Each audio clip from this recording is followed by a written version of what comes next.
welcome everyone to this month's Second Saturday's composition workshop. This month, Peter is going to be guiding us through some algorithmic composition, and we're going to be looking at Scratch as well to look at the ways that we can compare coding and composition using Hyperscore. And joining us today, we also have Cece and myself, as well as Margaret Minsky and Cynthia Solomon. All right, so do you want to go ahead and talk us through what we're going to be doing today, Peter? Yeah, so in conjunction with some of the past Second Saturdays workshops that we've done, we thought we'd continue with some STEAM-related topics, or thinking about how Hyperscore and music composition can fit into discussions across disciplines. We were thinking about the concept of algorithms and how music, and particularly the motivic composition approach that Hyperscore uses, relates to thinking about how you create a procedure or an algorithm or a set of instructions. And you could think of a musical score, for example, as a set of instructions that you would give perhaps to a musician or to the computer to produce a certain structured set of sounds. So in that way, a score is kind of like a recipe for a piece of music, and Hyperscore functions in a similar way in that we create our melodic ideas, our rhythmic ideas, and we put them together to produce sound. So I think that's a good moment to think about what is an algorithm, and you could take a very loose definition of what an algorithm is, but it's a series of steps, a sequence of procedures or tasks or transformations of information that produce a result, often given an initial set of conditions, but and those conditions could be, for example, in the musical case, a melodic idea, as often we do in Hyperscore. So before we jump into Hyperscore, I thought we could talk about the relationship to other domains that use algorithms as a way of generating or creating content. So computer programming is, and we have our guests can speak to this very, very nicely today, should they wish, is a computer program is a sequence of steps or events, commands that we give to a computer that are arithmetic in nature, and a given sequence might be what we might call a function, takes some sort of input often, or can generate input without any initial data or initial set of conditions, and produces a particular output. And we can think of that musically too. So even if I just jump in a Hyperscore here and I create a melody window and put some notes into it like so, I've just, in a way, given the composition set of instructions. Let's say I want you to use these three notes, produce these three notes with these specific durations. And this is a little building block of this composition. And how could we do the same sort of thing if we were in a programming environment? We could write lines of code. We have to represent these notes in some way. And in a computer, we typically represent values, whether that's characters in text or pitches and durations, as some sort of number, something that the computer can manipulate, can add, subtract, to produce fundamental arithmetic operations on. And just in a common representation in music, something that Hyperscore uses internally in a lot of other programs is a MIDI representation, so the musical instrument digital interface, which is a standard of way that different devices can communicate musically, represents specific pitches that we hear as integers, as numbers. So in the case of middle C, for example, which is this note here, that might have a value of 60. So that's the middle C in the MIDI specification. And then we can subtract 2. So subtract 1, that's 59, 58. And that gives us the next note. And we can keep adding and subtracting as a way of changing pitches. So that's something, knowing that, we can think about how can we program something that does something similar. So I'm going to jump into Scratch, which we've talked about previously. And we can see that if I take, there's an extension for Scratch that lets you create notes like this. And I have this block here that says play note. And we'll see on it that it says play note 60 for 0.25 beats. So if you hear that same middle C note. If I change this, it actually shows me a little piano keyboard. And I put it in the presentation. So he said that 2 steps down, 58 was the next note. And 2 steps below that. So that's those same 2 pitches. So I have a way of representing those pitches here. I'm just going to put this back to 60. And now how can I create that same sequence of notes, just like I have in a melody window in Hyperscore? Well, we think of procedures, this idea of functions, let's say. So I'm going to create a new control block here that says when I receive a message. And let's create a new message that says, let's just call it motive 1, for example. And I'm going to connect that to my note. So I've got 1 note in here now. So when I start that control block, plays that first note. But I can add additional notes to that. And this 0.25 beats here, let's assume that we're in the same meter 4/4 that we have in Hyperscore. So 0.25 would be a quarter note. And the next one we said is 58, the pitch. And we'll add our 3rd note here, and we've got 56. And that last note is a half note. So it changes to 0.5 beats. And this is actually, I'm using beats here when it's actually, you can think of that as meters. So this is what we're calling 0.25 beats is actually a quarter note, which is actually 1 beat in 4/4, but we'll ignore that terminology right now. And if I press play, or if I trigger this motive 1 procedure, it's very quickly. So actually, I could maybe happen if I actually bump this up so that they're in beats.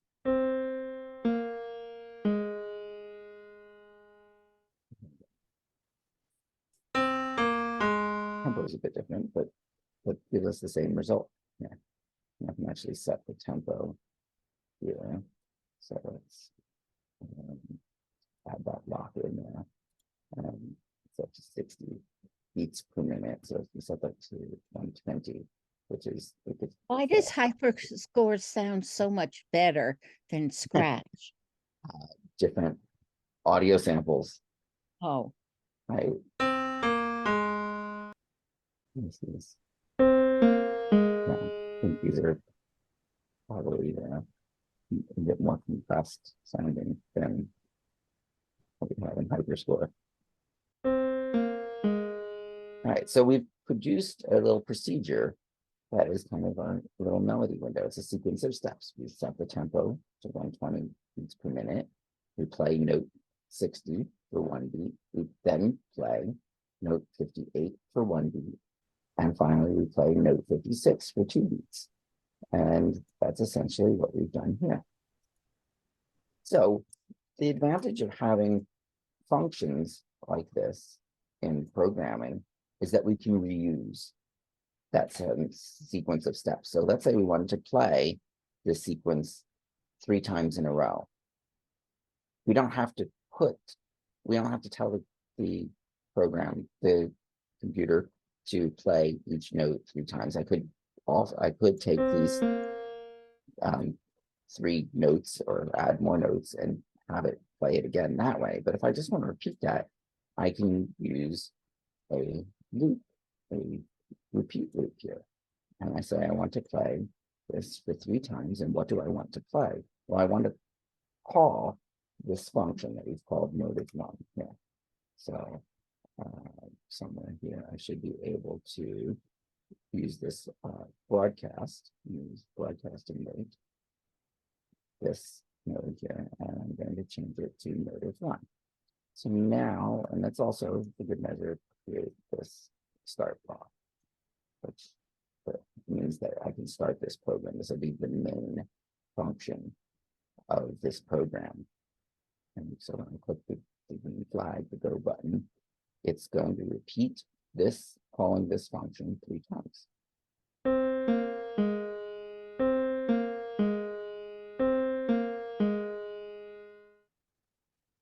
Okay. So how Does can we do that- that? Mhm.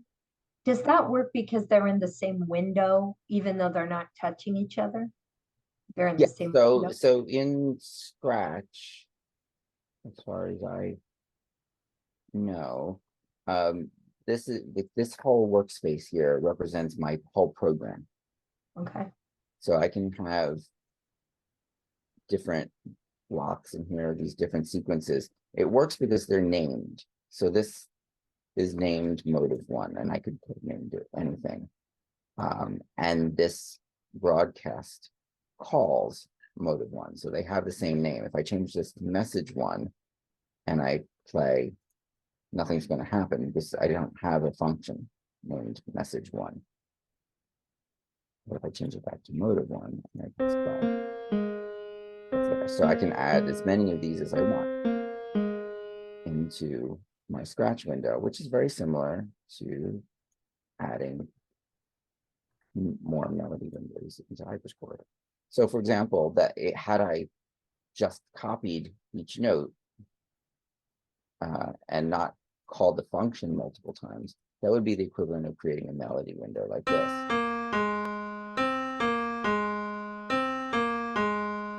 But I don't need to do that in Hyperscore because I can just keep my little building block here that's 1 bar long. And in the sketch window, I can have the sketch window, which is what we play. It's where we create our whole score. It's kind of the main function of our piece of music, the same way that we had the main function of our Scratch piece. Yeah. So in here with that red color that represents that note, the sequence of notes, if I draw a line 3 times, 3 for 3 bars duration, and I press play, I get exactly the same repetition 3 times of that melody, those 3 notes. So I can create in Hyperscore another melody window, of course, and change the durations.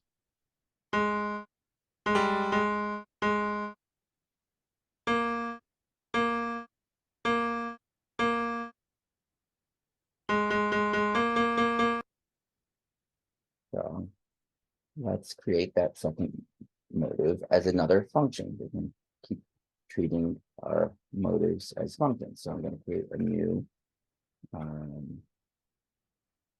function here. We call it receive new message. That's part of this motive 2. I suppose I could have given them colors, just the same way that I have in Hyperscore. Not actual colors, but name them as colors. And in this case, let's take advantage of our ability to execute things multiple times in a loop so we don't have to keep repeating ourselves. This motive is 2 groups of 4 notes each. So we can actually just put 2 loops in here. So you're going to repeat 4 times. I'm going to put 2 of those loops in, oops, not inside of each other. Side by side. And then we come down and get our trusty play note block again. So that bottom note, the first note there is note 56. And those are eighth notes. So those are actually half beats. So the duration here should be 0.5. And then our next block. So when we look at these functions, these sequences of events in Scratch, we start at the top and we move our way down. So just as with the notes, we have multiple notes. This one plays, then this one plays, then this one plays. And here we have the two loops. And this loop plays, and everything within that loop plays. Then the next loop plays, and everything within that loop gets executed. And I'm actually going to move our tempo command out of this block and just put that in our main method, since that's one thing that we want to change every time, not just when that motive plays, but for the whole piece. Put that in our main function there. And then put in our last set of notes here. Same duration, 5 beats. And now I need to call our motive 2 function. So we use our broadcast node. There it is. We change that to motive 2. So now what's going to happen when I press play?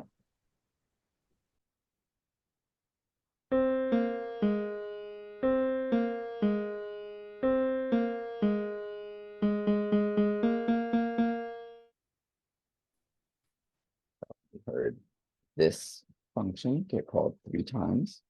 Each of those 3 notes would play 3 times. And then we had another function, our second function called, which repeats in 2 groups of 4 notes. And that's exactly what we have here. So if we take this orange color now and we add in a line for 1 repetition, because that's all we did, and play this, we'll hear the same thing.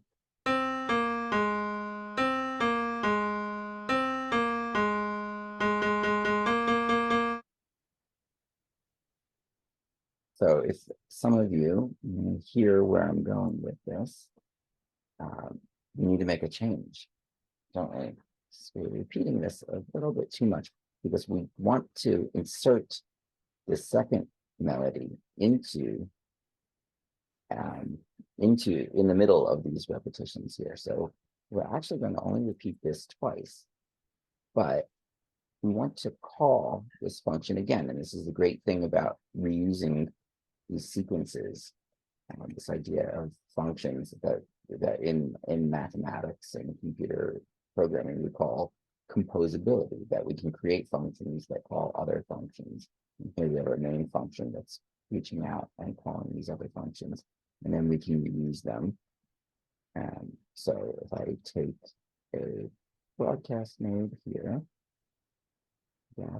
and we're going to call motive 1 again, just one more time. We don't need to repeat it.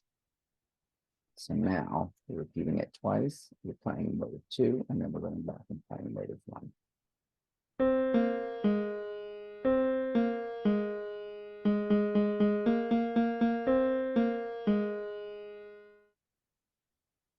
And now we have to make the same change in our hyperscore composition. We only want to repeat this twice. So I'm going to take the scissor tool, and I'm going to cut that red motive and select, just move these around so you can see them. Put this orange block right there. And yeah, so that's what we hear in the scratch piece. We play the red twice, orange once, and then red again.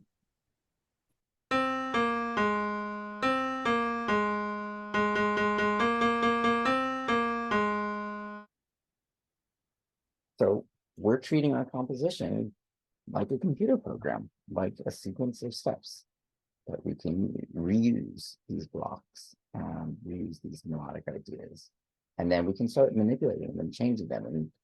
And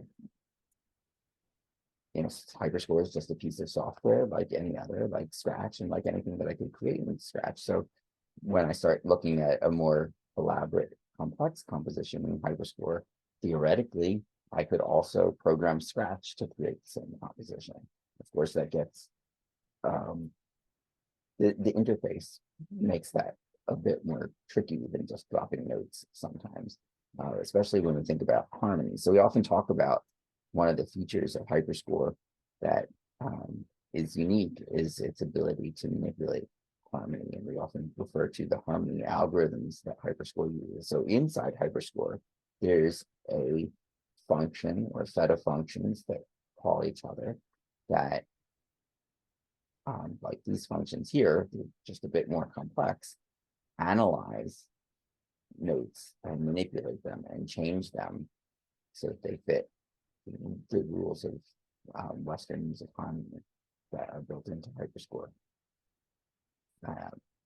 It would take a long time to figure out how to actually do that in Scratch, but I'll show you just very quickly how we can give additional information to functions. So we can use functions, but we can also change what's happening inside that function. So it's another way of taking this idea of an algorithm as a procedure, but changing the initial conditions so that the output is predictable and has a similar behavior, but can change. So let's say in Hyperscore, this is very easy to do in Hyperscore, and you'll see it'll take a bit of doing in Scratch.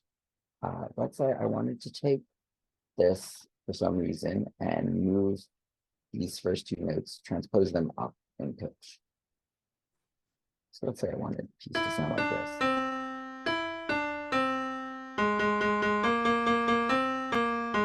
You'll ignore how strange that sounds, but what I did was I just very simply transposed these three notes because they still sound the same. They still start on middle C. I transposed it up, so now it starts on E.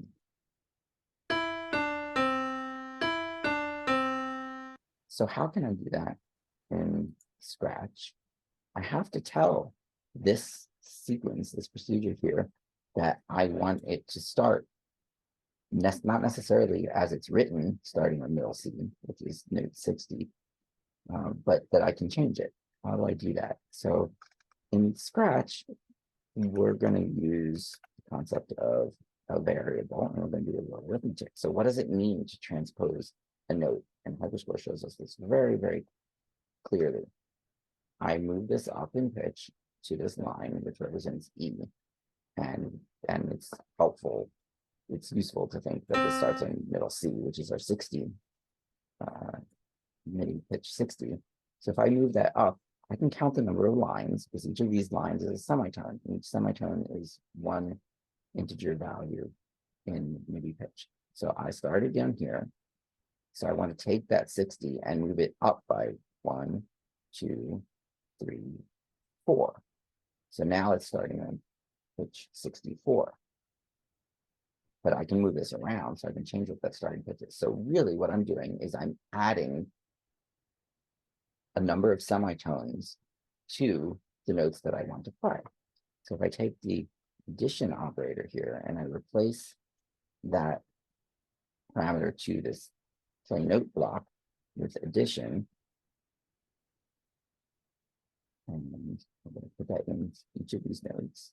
So what we want to say here is that we're going to do 60 plus something, and this one was semitone below, so it's 58 plus something, and this one is 56 plus something. So what is that something that we're adding? Well, let's use a variable to set what that transposition is. So find where variables are in Scratch, because I always forget.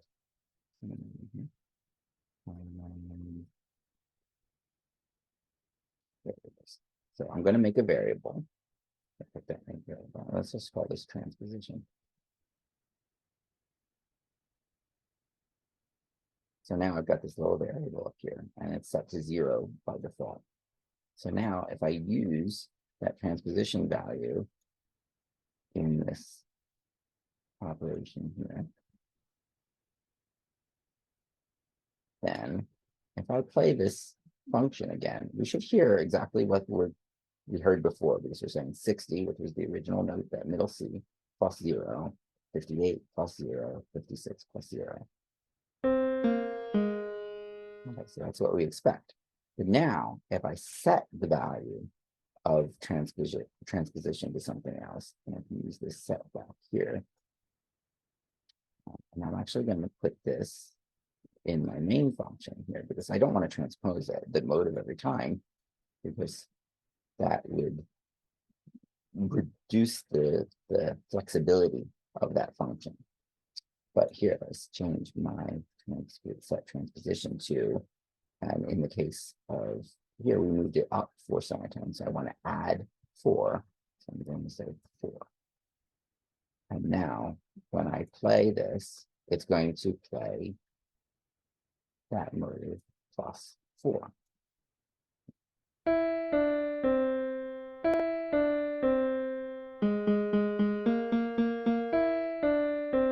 Now you'll hear something that's different than our hyperscore composition here.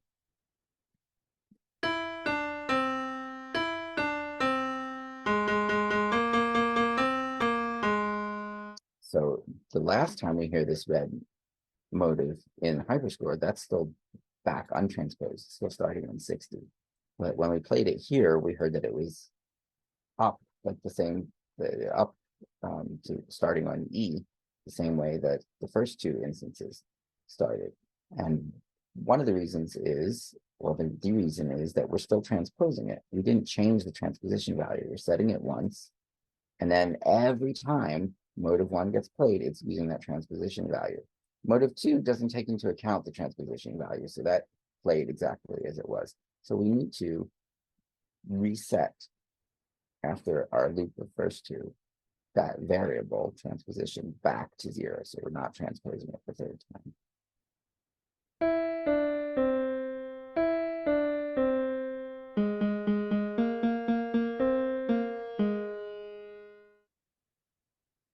So that's just one variable, but you can imagine that to do complex transformations, like putting the harmony line in what we have in hyperscore, there are a lot of things that are happening. There's the values of the harmony line. There are the rules, the built-in rules of how notes get transposed to create classical harmony, which is a major minor harmony in hyperscore. So there are a lot of different aspects inside.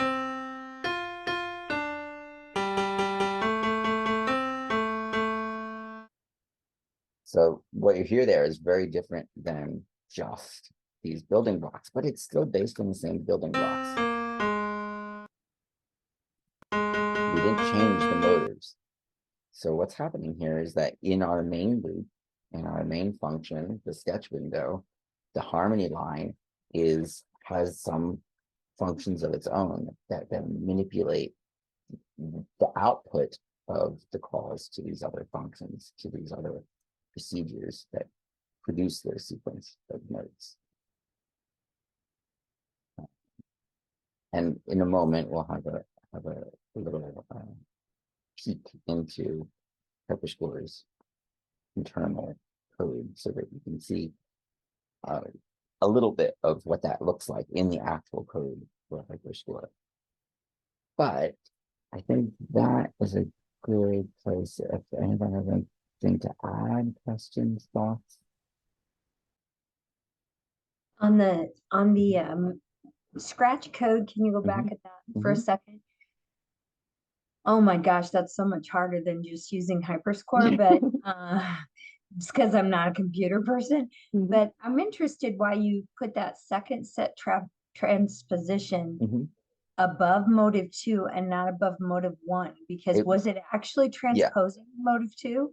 No, because motive 2 doesn't use that transposition variable. Yeah, it didn't have the low. Right. So it didn't actually matter where I put that. As long as it happened before the next motive 1. This makes more sense. I was thinking of it, there's multiple ways you could think of it. I was resetting that value when I was done with it, which was after the loop. Oh, okay. But you're right that moving it here between motive 2 and motive 1, because motive 2 does not use transposition, that variable, it would produce the same output. So really this Scratch game, which we know from David Casale, the music teacher in Massachusetts, that not only are they doing something musical here, but also something very technological. They're coding Yeah. the musical examples they're doing. Yeah, Okay. well, in that case, I think they're just playing back audio. So in the case where, for example, when we did the workshop around the Scratch composition, we created the music in Hyperscore and created an audio file from that. So then we just had to play back that audio file, Okay. which doesn't mean that Scratch knows or cares about what the individual notes are. So it would be quite different to take this if we exported the MIDI file and get that into Scratch, where Scratch actually has to reproduce each note. That would take quite a bit of Scratch code to do, whereas playing an audio file, if I come to sound here, I can just put in a block that plays a sound, which by default, of course, is the Scratch cat meowing. But very easily, we can also add some meowing into our cross bodies with its weird transposition.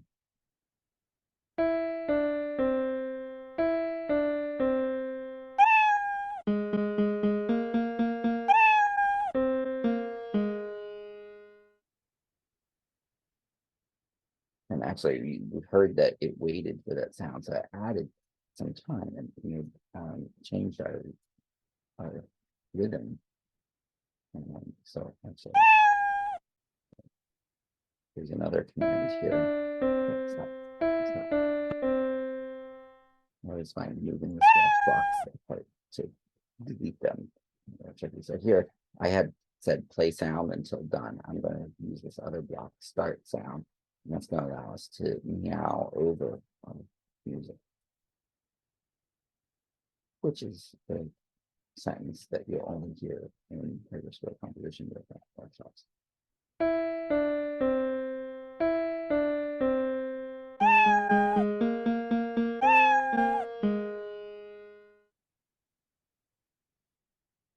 So we can actually change the pitch of sounds, and I'm not going to do this in Scratch. So we could auto-tune our meows to become pitches and replace our MIDI notes with pitch meows, for example, and do the same thing that we have here, which is, again, kind of this idea of this function has a procedure that suppose we extracted out playing notes, and then we could have a function that plays either the correct pitch meow, and passing the pitch, or plays the MIDI piano sound.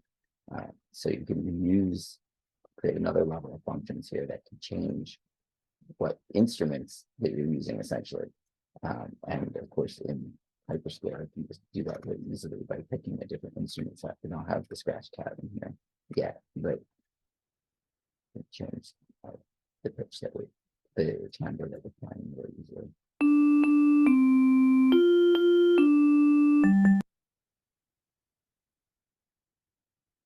What would that code look like in Scratch?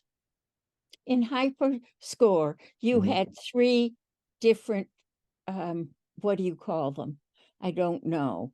But the third one has waves in it.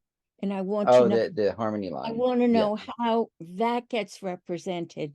That would be very difficult. So the reason I did that was to explain that there's an algorithm inside of Hyperscore that's doing those transpositions based on the harmony line, but that's actually quite a bit of code.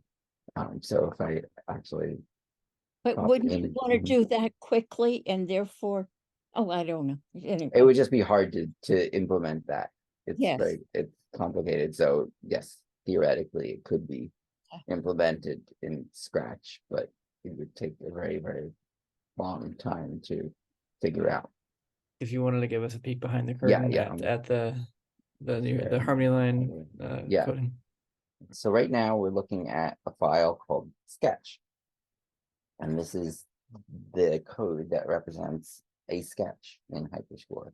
I'll begin to explain all of it, but you'll see something here that this is written in a language called TypeScript, which is a variation of JavaScript.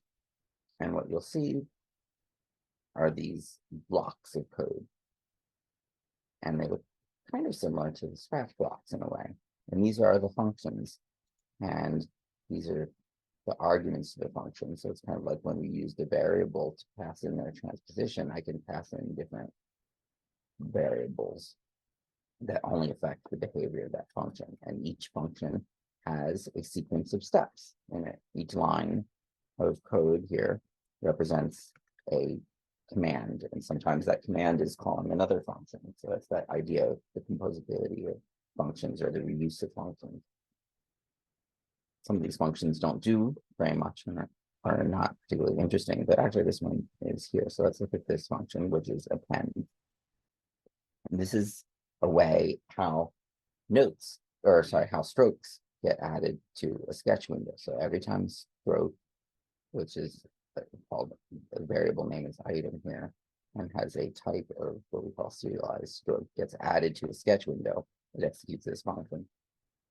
And the main logic for that is actually this call here, which is kind of complex, but what it does is it creates new strokes in the sketch window for every stroke that you're passing. Now let's find something else here. Here's a function that joins strokes together. And here's a loop. So it's kind of like our repeat loop in Scratch. And for the number of strokes that get passed in, we repeat this over and over again, the sequence of steps. And that step is getting the stroke, it's appending that stroke, and it's removing the stroke. So if you think about joining strokes, you have two strokes. You want to add one stroke to the other and then remove that second stroke. Anyway, this is just, it would be, you see something that you're curious about, right now. But we wanted to see what the harmony, where the harmony generation happens. Nora asked about that. Well, it's kind of all over the place in Hyperscore in a way. So this is the sketch, which holds the sketch window, which holds a sequence of, or a number of strokes. And each stroke has its own set of properties. So we can go into a file called stroke. And this is all of the properties of a stroke. So here we have, and you can put it on these variables. These are numbers of this stroke, the color, the swatch color of that stroke, the starting pitch of that stroke, when the time, the offset in time of that stroke, and then the different functions, the things that we can do to a stroke. We can set points on a stroke as we're drawing, for example. And we're reshaping that stroke, like the harmony line, for example. It bends very continuously, you're not setting individual points. So there's a separate function here, set points off, that takes a spread of influence and changes the point values in that stroke. I just want to point out one of the things that Cynthia and Margaret might not know is that we've really been, since COVID, pointing out how Hyperscore removes barriers for students who don't understand theory. And Nora, I don't know if this is striking you to be true, but Peter has removed the barriers for us as teachers, because I don't have to know Boolean, H-stick, state edit. I don't have to know any of that, but that window does anything myself or my students asks it to do, and it's because you've put all this code behind it. So you've removed barriers for us in order to allow our students to just be able to make something they want to make. So thank you. Yeah, you're welcome. Thanks for remembering that. Yeah, I mean, I think that the point of code or creating an application is to create some sort of interface or to do something to make it easier to do something, so that by writing this code and creating the interface that talks to this code, you don't have to think about what does it mean to move notes around, or so that we talk about how you don't need to think about where notes are on a staff to move them around. Well, you don't even need to think about how to manipulate the higher level concept of a stroke, or what does it mean to change the shape of that, because that's what the program does for you. Why did you go through this exercise with us of using Scratch? Well, I think that one thing that we find is that a lot of people are familiar with Scratch, and it just has the reach, and that's a common introduction that students have to programming. So we wanted to kind of connect the Scratch approach to introducing programming concepts with the same ideas of algorithms and reuse that we use in Hyperscore or in music composition in general. So it was just one environment that is pretty commonly encountered. But you could do the same thing in any of those other environments. You could certainly do it with music blocks, which is intended for that specifically. Well, you could, yeah. Walter, you know, took turtle art, yeah, and transformed it into music blocks. Yeah.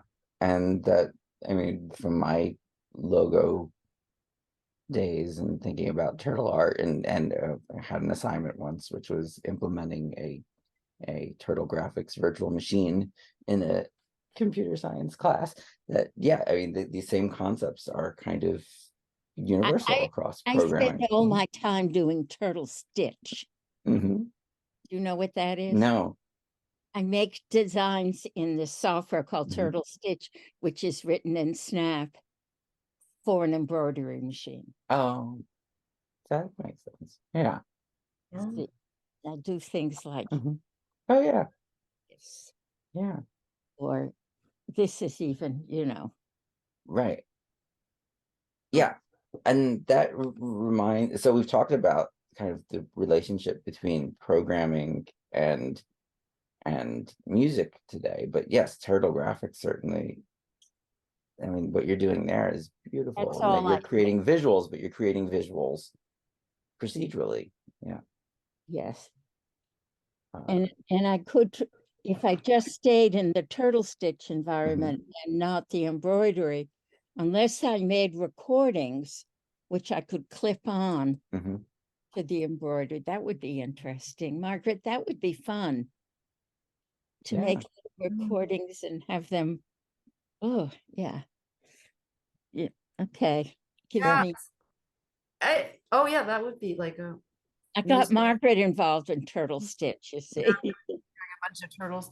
So I feel like it's very nice one way, like, since it's always been uncomfortable to have one of the reasons Hyperscore is nice is because it's been uncomfortable to teach about music through programming, because it's agonizing. It's like it's not how to think about music, or at least most people, and it certainly isn't for a musical beginner, which Hyperscore can be for, because then you really aren't necessarily emphasizing so much the notes as the atomic concepts, but you have like the shape of a line, which is probably much more one of the appealing things about Hyperscore, because that's probably more, if not explicit, at least more rich. Intuitive. Right? Yeah. And but going the other direction, saying if somebody's using Hyperscore for a while and they're making music and they've actually either came to it from a note point of view, or they were more interested in counterpoint and harmony, and then they okay, yeah, there's got to be notes there to make it out of, and they see those, they're very explicit.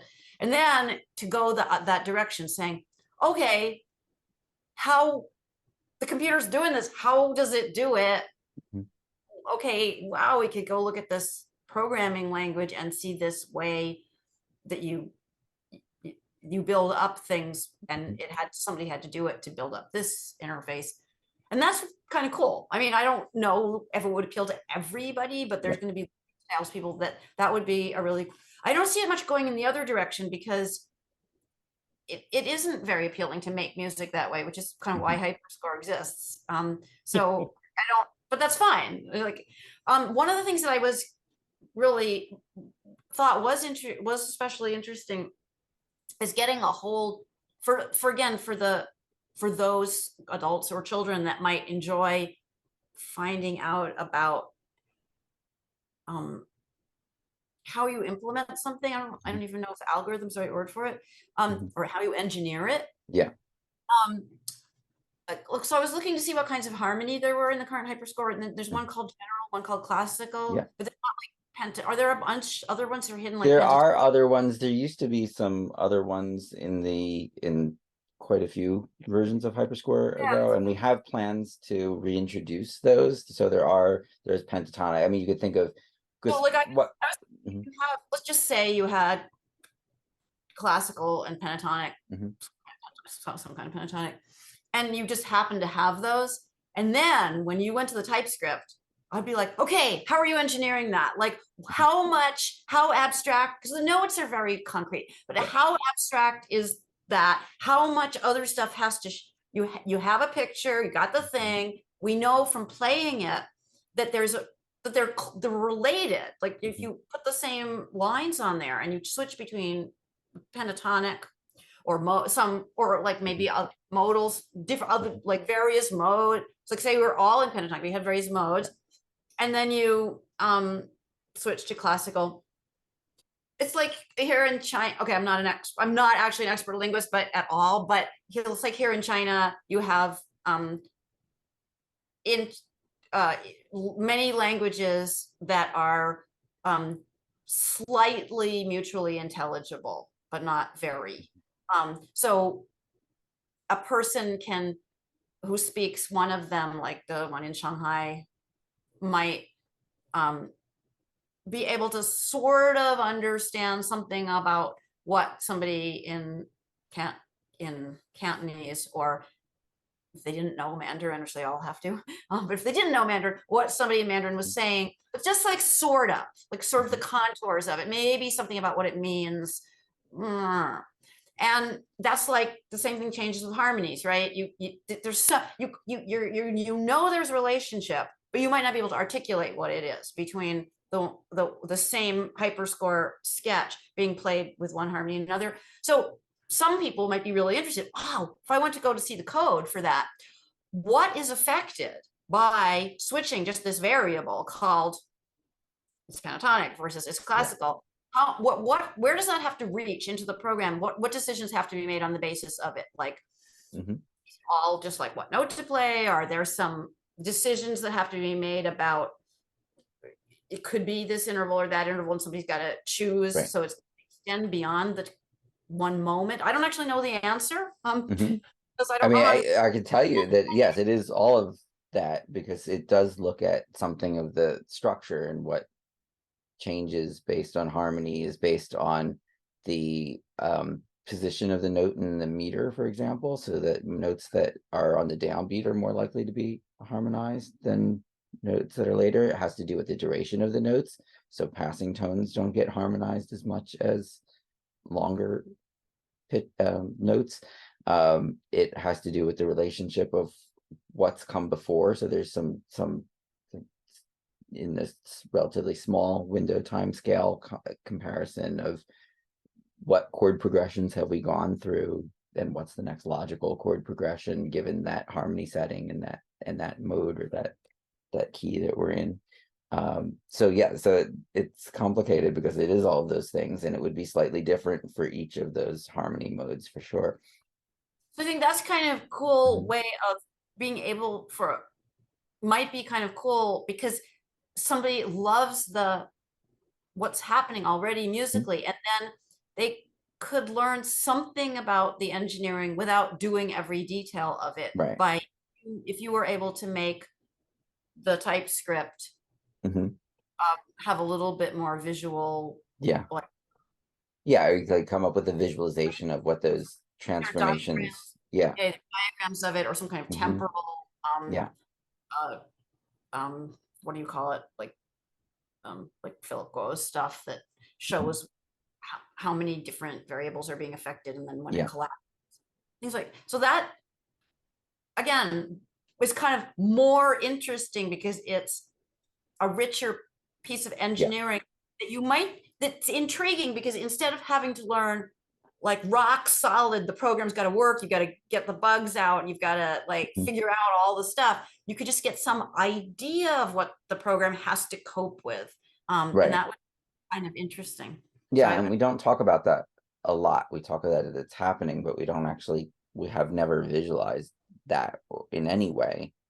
There's a bit of a description of it in the documentation or in how we talk about it, but we generally keep it in pretty general terms because it is complicated, both to explain and to understand what's happening. And frankly, going back through the original code, I don't fully understand why all of it is doing what it's doing. So I gloss over the parts that I'm not entirely sure why it's there, but it matters that it's there.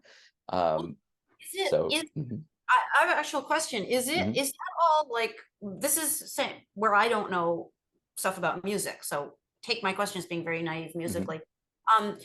Are all those things following a bunch of rock solid analytic theory that doesn't have very many, that almost any music professional would make the same decisions, or does it immediately enter into some pretty somewhat artistic questions that say the kinds of questions that improvise, like a classical improviser, jazz improviser, or any improviser might have to answer harmonically while they're working anyway? I think it's actually the latter category. I think it's based on a few bits of established, and certainly based on a set of work that's established and kind of norms of counterpoint and harmony, but they're still open for interpretation of how do you take a particular piece and what does it even mean, because a composer would do this process of creating a harmonic progression intuitively or in their own unique way. So what does it mean to automate that? What does it mean for Hyperscore to take any gesture that a user put in and come up with a reproducible musical output that sounds generally pleasing? It is a somewhat subjective interpretation that's based on probably the theoretical foundations that are generally accepted, but also a fair amount of empirical trial and error with Hyperscore. What works, what sounds good, what's intuitive for users to control. A lot of that work had been done in the very early days of Hyperscore. So I think it's one solution to the problem. That's a really cool kind of thing to know. For somebody who likes to go, what were you saying, Nora, behind the curtains a little bit. It's really cool to know that that's not that it's engineering, but it's not necessarily a simple algorithm. That's a nice concept for people to have, because a lot of programming nowadays isn't all about really tiny algorithms that right. It's finding a solution that works in the majority of cases, or that's considered acceptable in the majority of cases by your audience, by your user cohort. But I think that you also touched on one of those things that I really enjoy about using technology in the arts or creating systems in the arts, is that it becomes a conversation with the system. So when that 7-year-old is adjusting a note and deciding whether or not they like it, they're responding to what the system did. And they're engaging, and it's not just whether they like it or whether or not whether they like it or not. It's, do I like what the program did to my note? And the choices that the program is making are influencing the choices that the child is making as well. Yeah, Jonathan Berger has an anecdote in a paper that he and a grad student wrote a while ago about errors in so-called performance errors for classical performance training, where performers, whether they're learners or professionals, make more note errors than they think they do. It's one of his lessons, which I thought was really interesting study. And then they fix them. They recover usually melodically or harmonically. Depending on their training, whether that's considered bad, then they'll say they didn't do it. I'm exaggerating, but that's kind of what he said in the paper. I think he published it in Nautilus. And another thing he said that was more about this conversation thing is that some younger students who are in the more early learning part of their musical journey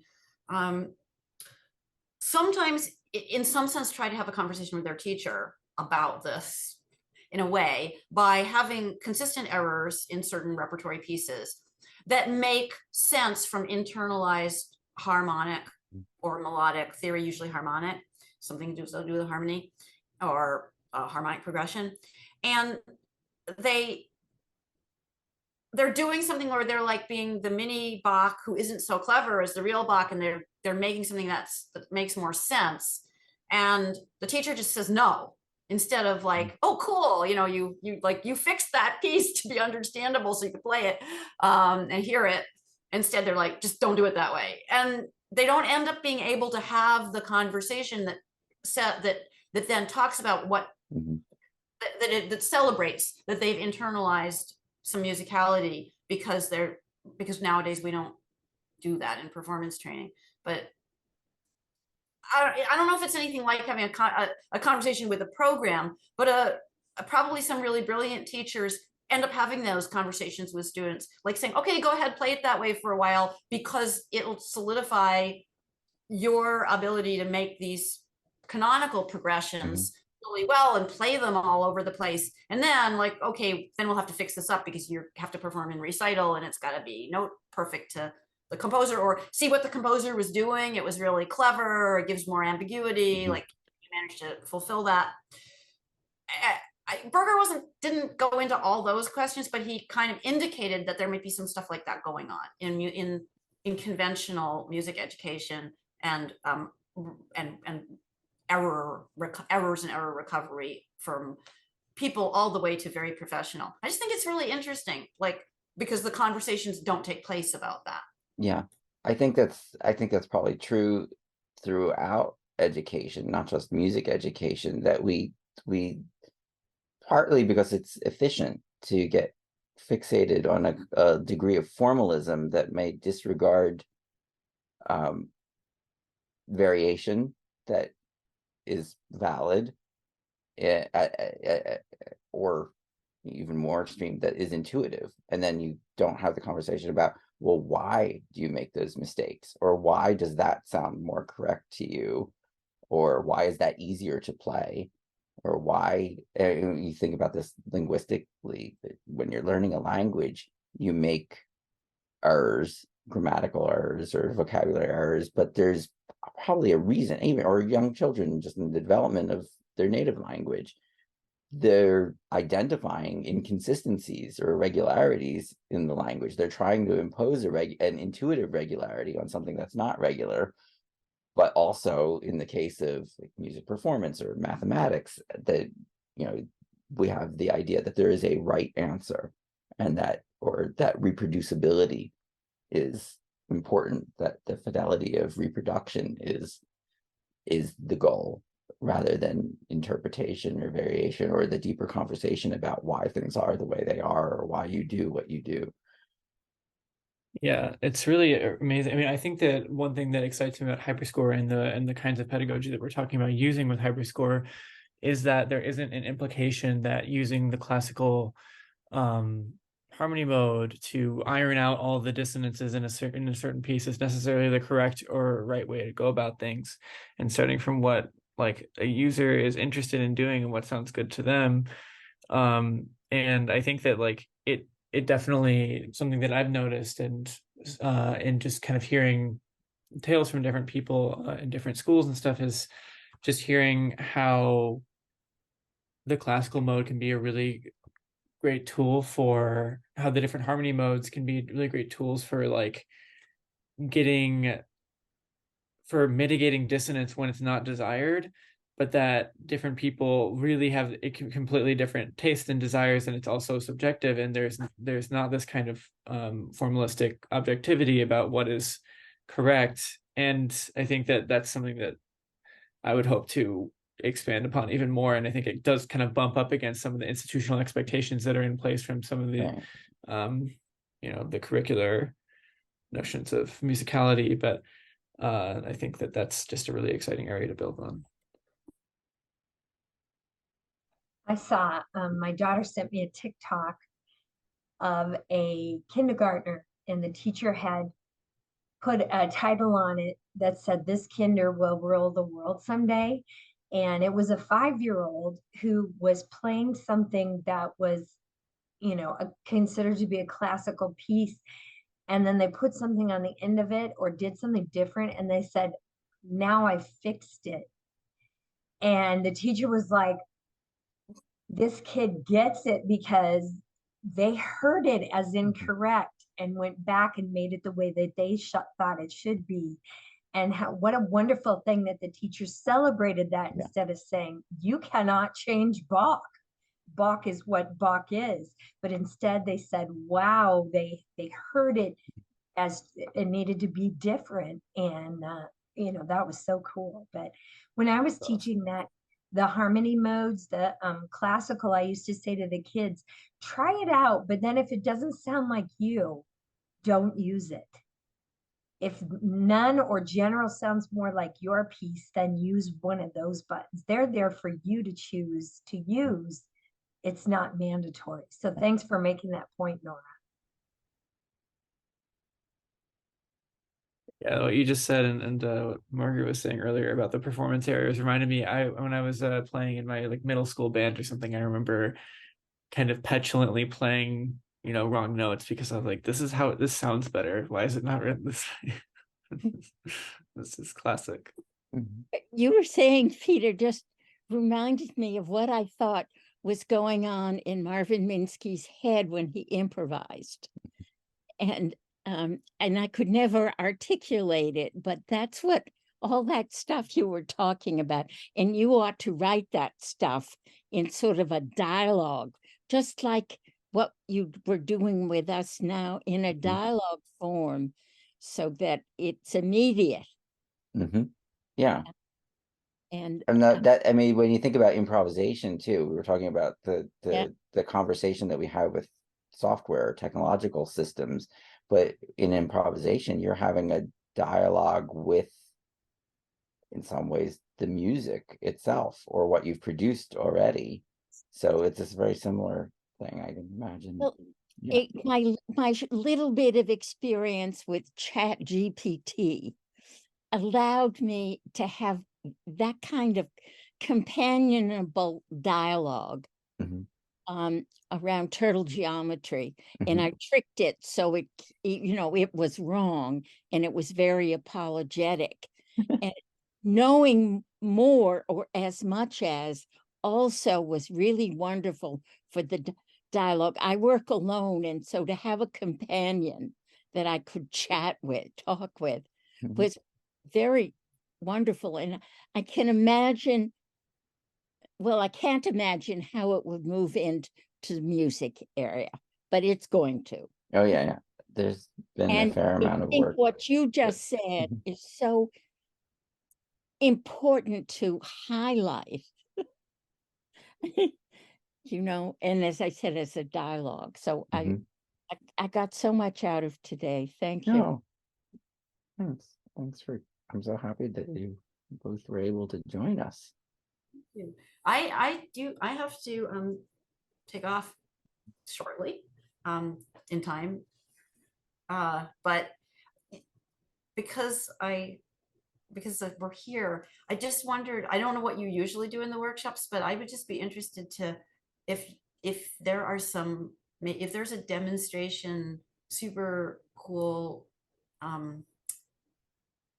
Hyperscore piece that somebody's made recently or anything that you would like to show, I would be really interested just in something that's been elaborated a lot since and by a kid or a grown-up or anybody that you happen to. I mean, we have some, there are a lot of pieces. We have, my mind also jumps to Odysseus's class pieces. Yeah, I was thinking of that too. Let me see if I can pull it up here. So it's just this Odysseus was somebody we found on the internet who was using Hyperscore, and he said, I don't know how I got this, but I love it. And so he's over in Greece talking to the education minister next week and talking to his colleagues, and his students have done amazing things. But I'll be quiet. Have you found it? So this was Cece said that a piece that Odysseus did with his students. I thought was an excellent example of a hyperscore composition.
But this is again one of the examples of what we've been talking about the that there's no right or wrong way. We talk sometimes about different compositional techniques within Hyperscore, and when you do things in the melody windows versus when you do them in the sketch window. If you look at the sketch window for this, it's fairly simple, but there are these different layers that are coming in, and it's kind of a nice mix between the two, because the melody windows, they're longer and a lot's happening in them, but they're not the most complex. It's not like the whole piece was just put together in a one piano roll sequence in a melody window. So I think it's a nice balance between where you do it. But then, like Cece says, with the harmony mode, do it what works for you or what sounds right for you. And that technique that you use, if you have something particular in mind, you don't need the classical harmony to remove all of your dissonances, or you have the ability to do that yourself. That the Hyperscore can kind of adapt or accommodate you, meet you where you need help, and give you some freedom where you want the control. People are talking about capturing sounds from nature. Mhm. And that's another area that, I mean, at this this conference I was at last weekend, that people were talking about it. And Yeah. I keep thinking of Rebecca and birds. Yeah. Yeah.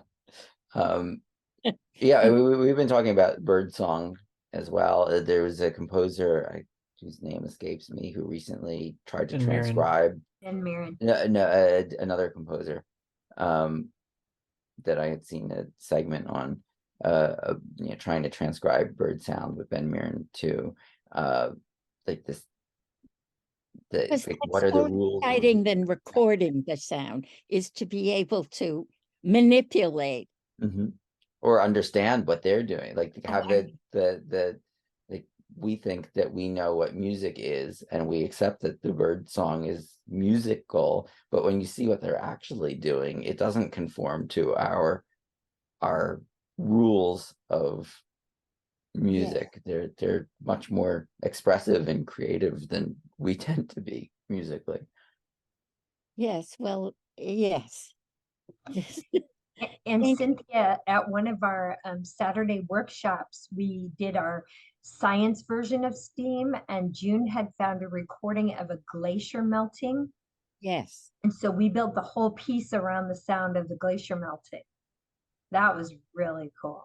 And recently, Peter showed us a piece he'd written a few years ago on the Babbage difference engine, about the clicks and clangs and tings at the Babbage difference engine. And he wrote a piece called Countess of Lovelace that's on our website and on our YouTube channel. And it's just amazing to think, you know, you're taking something out of the environment and turning into a piece of music. Well, I have to start investigating what you've investigated. Thank you. Too much. But yes, I'm going to put a friend of mine in touch with you all. Great. Thank you. Bye-bye. Bye. Thanks, Cynthia. Cynthia. Well, wonderful, everybody. I thought that was awesome. Yeah. Yes. Thank Thank you you. all for another great Second Saturdays Yeah. workshop. Yeah.